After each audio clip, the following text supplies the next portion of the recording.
lidi, tady vítám vás svého nového videa. V tomto to bude první pranko v historii mých všech dob, kdy jsem na YouTube. Nádhera. Konečně jsem se k tomu dohrabal a nebude to jen tak. Budem volat do McDonaldu a budem se jich ptát, proč dali do toho cheeseburgeru sýr. No, je to velice zvláštní, protože do sýrového burgeru se nedává sýr, ne? No, tak jim to jdu pěkně sežrat. Jdem na to. Už nám to ani neberou, protože se nás bojejí. Hrůza. Dobrý den, můžu se zeptat, dovolal jsem se do McDonaldu, tam v Letňanech. Ano. No, tak já bych chtěl podat stížnost, protože teď jsem tam byl. Šel jsem na záchod, o tom ani nemluvím, co to bylo na tom záchodě, tam byl poblitej celý záchod.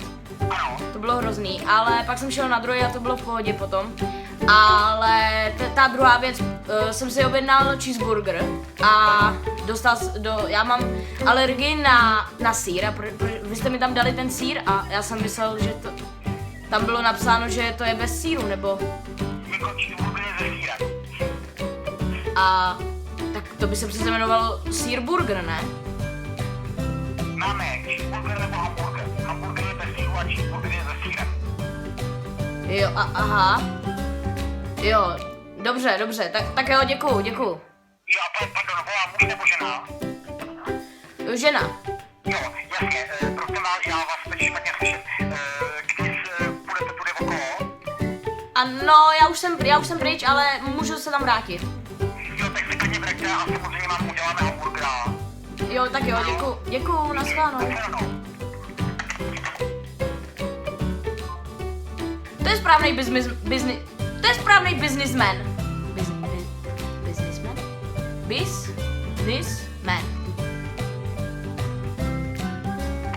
McDonald's Šelice u telefonu, jen do vás teda, prosím. Jo, dobrý den, tady Ludmila Květohlava. Já bych se chtěla zeptat, že já jsem teď tam byla, ale už jsem odjela, ale chtěla bych se zeptat, že já jsem si tam dávala nějakou porci ranolků a cheeseburger a já jsem totiž... 39? Ano, a já jsem totiž alergická na sýr a já jsem myslela, že v tom burgeru, já jsem to ochutnala, naštěstí jsem si dala jenom tak málo, ale v tom cheeseburgeru byl trochu sýra, nebo to... Ano, protože v cheeseburgeru je sýr. Cheeseburgera má prostě v sobě pátek sýru cheddar.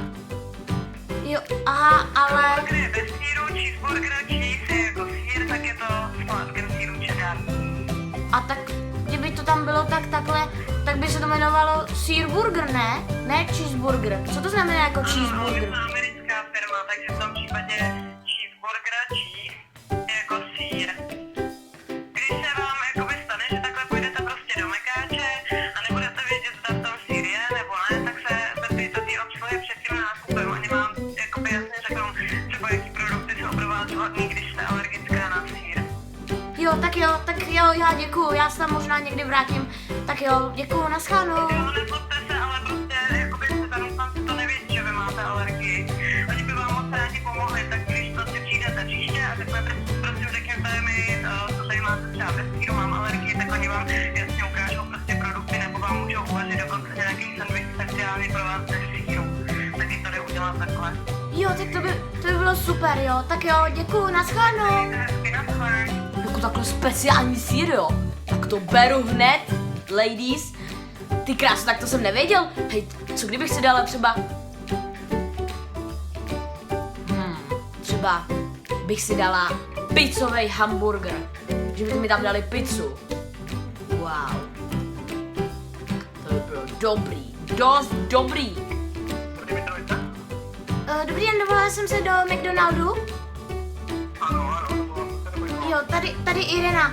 Já jsem na vás velice naštvaná, protože já jsem teď tady byla a teď už jsme jeli dál na dálnici. Nevím, jestli mě dobře slyšíte, tady to strašně hučí, ale jsem na vás strašně naštvaná, protože byl tam i můj syn a dali jsme si cheeseburger, nebo jak se to vyslovuje,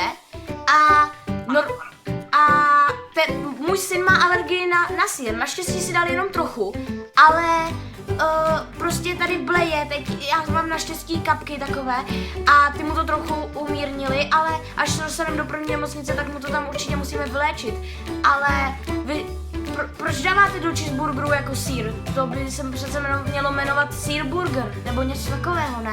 Já to mám, ale cheeseburger je anglický prostě, protože když si dáte cheeseburger, tak to bude sír, jo, tak na hamburger je bez sír. A vy chodíte tak do sebe, no prostě vy nechodíte často teda. To nechodíme, no, my jsme taková zdravá rodina. Tak to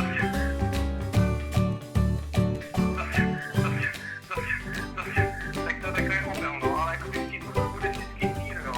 Protože to cheese znamená anglický sír, jo. Tak to asi má malá taková...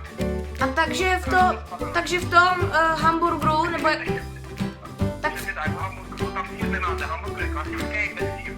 A cheeseburger, to znamená takový cheeseburger, anglický cheese, to znamená, jo, než tam ten cheese, tak tam ten cheeseburger, jo. jo, ale já jsem to nakupovala v Anglii, já jsem to nakupovala tady, na dálnici teď. No, to je dobrý, ale tak se to prostě jmenuje cheeseburger a v tom ten sír bohužel je, jo. Kdybyste se zeptala o výsluhy, jestli tam ten sír je, tak vám určitě řekli, jestli jo nebo ne, jo. Tak vám určitě nabídne hamburger, kdybyste chtěla jakoby bez síra, jo. Aha, takže, a vy tam teda nemáte žádný slovníky, nebo jako, aby jsme se nemuseli ptát, aby nevypadala jak blbá. Jo, tak to mám, osobně to jako nemáme, no, jakoby, takhle to je prostě, určitě to je ze stínek potom. No, kdyby se nám chtěli nějaký něco pomoct, ale takhle to prostě je. Jo, aha, tak pardon. Já už tady jdu. Naschánou. OK, pokud se ti video líbilo, dejte like, pokud se vám nelíbilo, tak dejte taky like. Pokud byste chtěli další takovýhle videí, tak dejte taky like, pokud tady bude víc než 5 lajků, tak tam bude další díl. Wow! Čau!